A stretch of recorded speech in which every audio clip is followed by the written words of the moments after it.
With the Apple Watch SE, Apple is aiming to split the difference in their current lineup of Apple Watches between the high-end Series 6 and the entry-level Series 3 with a watch that has a lot of the features that most people will need without necessarily having to break the bank. It's kind of a mashup of features between the Series 4, 5, and even the 6, and in today's video we're going to find out if that mashup actually works.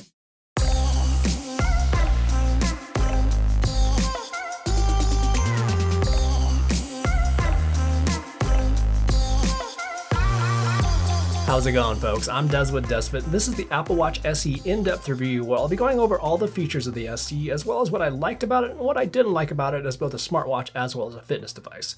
In particular, I'll be going into a lot of detail about how the SE performs in the sports and fitness capacity, where I tested it for running, cycling, weight training, and swimming just to give you a good idea if it's going to be right for you. And I know this review has been a long time coming, but I saw some differences with the SE versus the Series 4 and Series 5, so I just really wanted to make sure that I was collecting enough data just to give you a good idea of how it's going to perform. And if you do find the information in this video useful, don't be shy about hitting that like button down below, as it definitely helps the channel a lot and I appreciate it. And if you're interested in the Series 6 and how that performs in the sports and fitness capacity, I already published my in-depth review of that one, and I'll have a link for that down in the description below. So the Apple Watch SE sits right in the middle of Apple's current lineup, with more features than the long-standing Series 3, but not quite as many as the Series 6. It comes in both a 40 and 40mm version, and it shares the same dimensions as the Series 4, 5, and 6, which is slightly more updated than the Series 3. It's water resistant down to 50 meters, and it comes in both a GPS and a GPS Plus cellular version, and this is the 44mm GPS Nike edition that I'm covering today. In terms of the differences between the Nike Edition SE and the regular SE is that the Nike Edition, it's going to have a special watch band, it's going to have some exclusive watch faces, and it's going to have the Nike Run Club app pre-installed in the watch. But you can install that Nike Run Club app on pretty much any other Apple Watch, so deciding on whether you want the Nike Edition basically has to do with whether you want to rock the Nike branding. And I'll have some more details about the Nike Run Club app when we go over the workouts here in just a bit. One of the big differences with the SE is going to be the heart rate sensor. It's similar to the ones found on the Series 4 and Series 5, which is an update from the Series 3, but where the SE differs is that it doesn't have the ECG functionality from the Series 4 and Series 5. The Series 6 will have the latest and greatest heart rate sensor, and that includes the ECG functionality as well as the new SpO2 sensor for measuring blood oxygen levels. And in theory, the SE should perform nearly the same in terms of heart rate accuracy versus the Series 4 and Series 5, but I did notice some differences, and we'll go over those when we get into the sports and fitness performance. Another area where the SE differs is that it uses a raise to wake gesture that was found on the Series 1, 2, 3, and 4, but it doesn't have the always-on display like the Series 5 and 6. One feature that the SE has, which also does come with the Series 6, is what Apple calls their always-on altimeter. Now, this is most definitely some extra special Apple marketing because tons of watches already have altimeters, including the Series 3, 4, and 5. It's just that the difference is that the SE, along with the Series 6, has a special complication that you can add to a watch face that will show your altitude in real time. And this is a software-based feature that, in theory, should be able to be added to older devices. I generally give Apple a lot of credit for coming out with new software features that can be ported to their older devices, but for some reason, if you have an older Apple Watch, you're not going to get this feature, at least at this point. For battery life, Apple kept with their expectation of most people getting 18 hours of all-day battery life, which is definitely short, but the good news is I generally found this to be pretty conservative. So for me, I was easily getting 24 hours out of it, and in most cases, 30 to 36 hours, and that includes even recording an outdoor activity. Battery life will most definitely be dependent on how much you're interacting with your watch, how many calls, texts, and notifications that you're getting, as well as how much time you're tracking outdoor activities. Now, one tip I do have for you when you are tracking an outdoor activity is try to have your phone with you, because what happens in that case is that the watch will actually be relying on your phone's GPS, which will actually save on the battery life on the watch itself because the watch won't have to use its onboard GPS. Now, for battery life for tracking an outdoor activity, if you don't want to have your phone with you and using the SE's onboard GPS, Apple's claim is that you should be able to get about 6 hours out of it, and I found this claim to be pretty spot on. Now, 6 hours, it really isn't a whole lot in the whole scheme of things, especially compared to a lot of other watches in the market, and I have another video where I have tons of examples for different battery life scenarios where I compared the SE directly to the Series 6, as well as some tips and tricks on how to squeak out even more battery life out of your SE, and I'll have that linked down in the description below. The SE also has sleep tracking, just like any watch that can run watchOS 7, which is basically the Series 3 and newer, and I found the sleep tracking to work well, at least for what information it provides. It's accurate in the sense that it's pretty spot on with the time I went to bed, as well as the time I woke up, as well as the interruptions during the night, but I wish it gave more detail that you can find on some competing devices like Fitbits, Garmin, and Polar. Okay, so now on to what you all are probably really here for, and that's how the SE performs in a sports and fitness capacity. For what the SE offers in terms of features in the sports and fitness department, it's basically exactly the same as the Series 3, 4, 5, and 6, with lots of different sport profiles to choose from. It has profiles for running, both indoors and outdoors, cycling, both indoors and outdoors, pool swimming and open water swimming, as well as plenty of gym-based profiles like weight training and high-intensity interval training, the elliptical, rowing, and stair climbing. And a really quick side note for those of you who are interested in the Nike Run Club app. I like the fact that it has a lot of coaching with guided runs as well as a community aspect with leaderboards and challenges, but it's an app just for running and doesn't have the multitude of sport profiles that you'll find with a stock workout app. There's also a lot more customization with the stock workout app where you can customize a lot more of the information that it collects.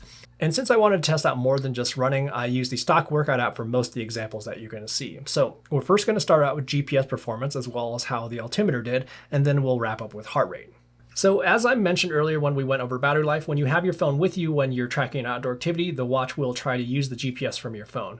Since GPS can vary from phone to phone, I wanted to test the GPS on the watch itself, so what I did for all these tests was either turn my phone completely off or just not have it on me. To kick things off, let's take a look at some examples with running. So on this run, the total distance lined up with the other test devices, which resulted in similar metrics like average pace. From a high level, everything looks pretty good from a GPS perspective, but let's dive in for some more detail. On the right side of the map, the SE actually did the best with staying on the same track as the bike path that I was running on. But let's also look over here on the left side of the map. Up here, you can see that the SE's GPS track is just a bit too smooth around some of these sweeping turns. It just draws nearly a straight line where these were in fact sweeping S-bends. And then down at the bottom, I specifically made some tighter turns just to see how well it would do for that finer GPS detail, and it kind of nearly ignored those turns altogether.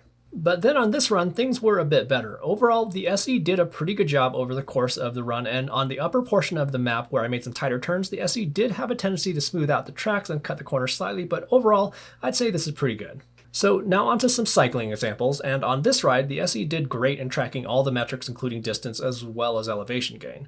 And the same thing can be said on this ride. Good stuff overall, but the SE did track the elevation just a smidge higher than the other devices, but that's not a big deal though. And taking a look at the actual GPS tracks, from a high level, it's hard to even see the GPS track of the SE, which is actually in orange, but once we zoom in, we'll be able to see it.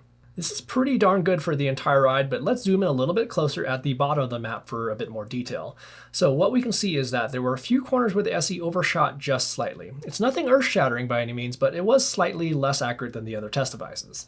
Overall, I found the GPS performance of the SE to be about the same as the Series 3, 4, and 5, where the total distances, they always lined up for the most part, but the level of detail when it came to the actual GPS tracks left a bit to be desired, and it mainly has to do with the corners, where it'll either cut in on a corner a little bit too much, or it'll go around the corner altogether, kind of like it's skidding around the corner, as what my buddy Ray at DCRaymaker.com calls Mario Karting the corners. Oh. For the vast majority of people, I think the GPS performance on the SE will be just fine, but just know that the SE won't be quite as detailed as some other devices on the market. So before we get into the heart rate performance, I also quickly want to go over how well the SE did in terms of estimating indoor running distances on a treadmill. So what I did first was I made sure to run outside a handful of times at some varying speeds so the SE could get a good idea of my running dynamics using GPS along with the accelerometer. And just like all Apple Watches that I've tested, the SE did extremely well at estimating distances on the treadmill. It's always amazing to me how good Apple's algorithms are for indoor running, and again, I'm impressed.